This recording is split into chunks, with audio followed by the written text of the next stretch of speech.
What's up everyone, it's your FPL Thinking Cap Benji, and I'm back with another episode of Meta FPL Moves. In this one, we're going to be discussing the best Bryan and Mbeumo replacements. We're also going to be touching on the best Isak alternatives, and I've got a fully meta midfielder differential that you need to be considering.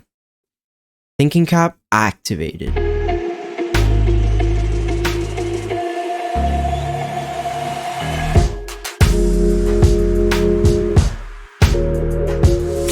We're going to switch it up today, and we're going to start with a Game Week 14 sleeper selection, and that would be Jarrod Bowen. I'm sure a lot of you have Bowen on your personal watch lists as an Mbeumo replacement, and honestly, I do think he should be considered. Only 5.8% ownership, so his points are pretty low owned across FPL right now, and at 7.4 mil, he's basically a straight swap with Bryan and Mbeumo. The fixtures coming up are decent. Leicester away in 14, then after that, it's Wolves, then Bournemouth, then Brighton at home, and then Bowen travels away to Southampton in 18. So it's a nice patch of 5 games. In terms of Bowen's underlying numbers, he hasn't impressed that much, but he's definitely in the higher echelon for midfielders at the moment. Bowen sits top 30 in both big chances created and chances created per 90, so he does have that assist potential. He's not particularly impressive in the bonus system, but he is the talisman for West Ham. One of the big positives with the Bowen pick is the reliable minutes. He's a 90-minute man under Lopetegui,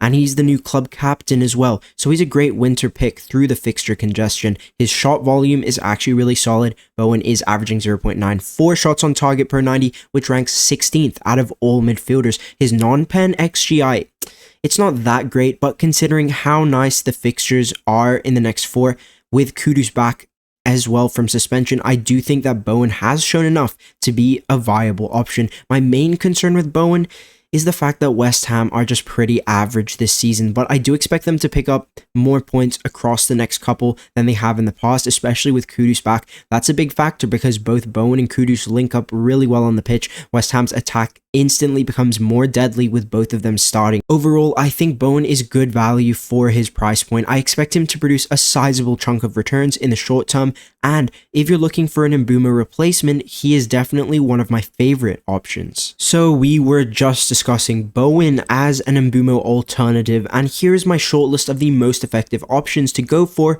as we look to pivot off of Mbeumo heading into the winter.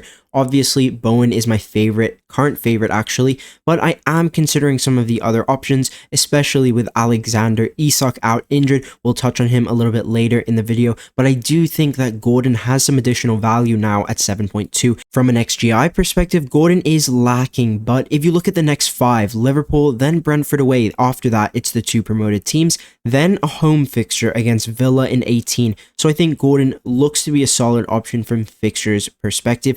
His baseline is also pretty decent, so he should pick up some bonus with returns coming, and 4 GA in 12 starts just isn't enough for Anthony Gordon. I think he should have a lot more returns for the caliber of player that he is, and I do think those returns are on the way. Newcastle aren't the most trustworthy team at the moment, I do understand that, but I think Gordon can still tick along nicely even if Newcastle don't win every game. Last season, Gordon scored at home versus Liverpool, and I think Newcastle scored 4 goals away to Brentford, so the entrance point isn't terrible this week. If you wanted to hold Mbeumo until Newcastle at home in 15 and then move to Gordon, I think that could be a good pathway as well, considering you'd be hopping on Gordon for Leicester at home, and you'd also be getting the Ipswich away fixture in that run as well. So that switch works pretty well, and he's my second favorite replacement at the moment. By the way, I do want to caveat that I don't think you have to sell Bryan and Mbeumo this week. I don't think he's a must sell. I think you can hold him until 15 and then reassess, but his numbers have regressed significantly across the last 3 to 4 games,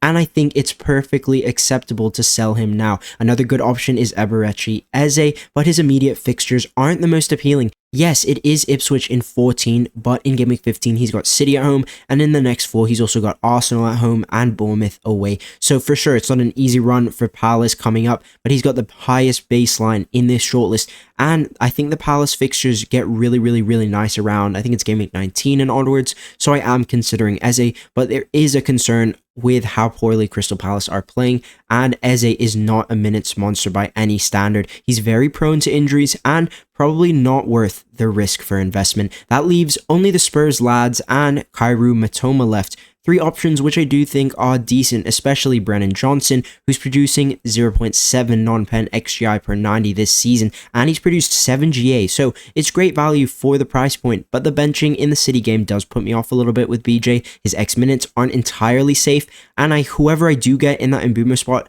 at least in my team, it's going to be a regular starter. I don't think it makes any sense for me to have a rotation-prone Johnson as my 6th attacker, and for that reason, he's a lot lower for me. Kulusevski, honestly, I don't think he's better than the BJ pick.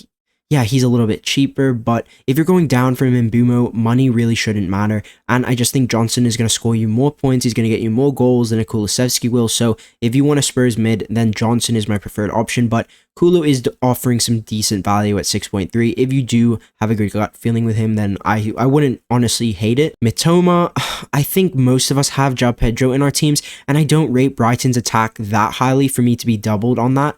João Pedro has the pens and is considerably cheaper, so for that reason, I don't really like the Mitoma pick right now. If you don't own JP and you're not planning to move to JP, then I would consider Mitoma, but I still think João Pedro is the superior Brighton attacker, and I don't think Brighton have a big enough goal share to warrant having 2 attackers from them heading into December. The final thing we're going to touch on today is Isak. This guy is actually made of glass.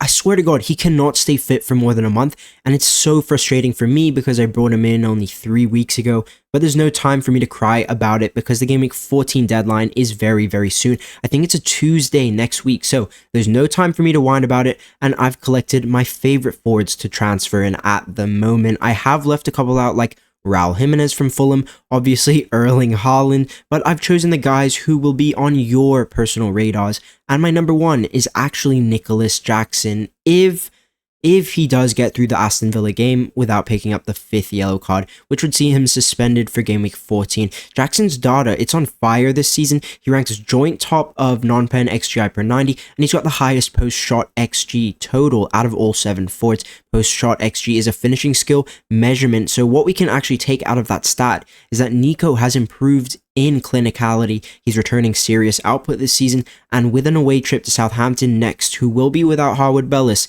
I do think Nico is the ideal replacement for Isak if he is available for selection. Now, if you're considering Ollie Watkins for your team, I would actually say that's probably the best move, especially if you can do it in one transfer and go up to Watkins with money in the bank. Watkins has an amazing set of short-term fixtures, back-to-back home games against Brentford and Southampton, where, by the way, guys, he's on the captaincy shortlist for both of the next 2 weeks, most likely, so I am considering Ollie because his stats have been solid this season. His baseline, it's horrendous at a 3 BPS average, but his non-pen XGI is top with Jackson. His post-shot XG is also really high, and with the potential that you could captain him in the next 2, I do think he's a very sneaky option. 100% if you can get there in one move, I would really like that move for your guys' teams, but long term, I do prefer Nicholas Jackson, so if he does get through the suspension, I would move to him. In my own team, I actually already have Nicholas Jackson, but I can't afford Isak to Watkins in one move,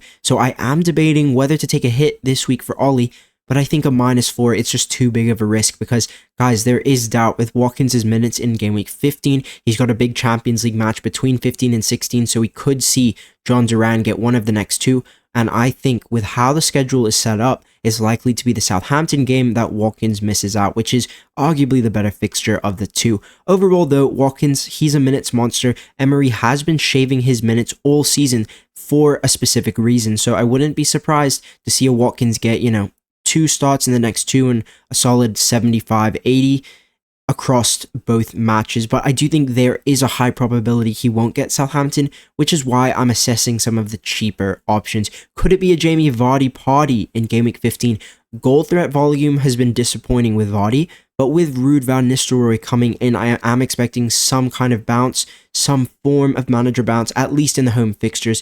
He's a very short-term option, and with age and fitness factored in, I'm not sure I'm willing to take a short-term punt at this point in the season. Cunha and João Pedro, you guys know my thoughts already about the 2. I think they're the most meta forwards in the game at the moment, and just because of their creative output, I would really recommend you picking up at least one of these two players because they're going to dominate bonus with attacking returns coming, and the fixtures are pretty good for both. I'm looking at Cunha myself, but I have Mikolenko and I am planning to start him in 14, so I'm not really sure I want to hedge the clean sheet there. Strand Larsen, I sold him this week for JP, which actually hurt. He got the brace, but I wouldn't be bringing him in. Cunha is going to dominate Wolves' goal share and bonus, so even though Strand Larsen did hold this week, I wouldn't be touching him now. Solanke, interesting, but I'm not going anywhere near Spurs attack with them playing Thursday, Sunday for the next 5 to 6 game weeks. I really rate the Spurs attackers, but the likes of Solanke, Johnson, Kulusevski,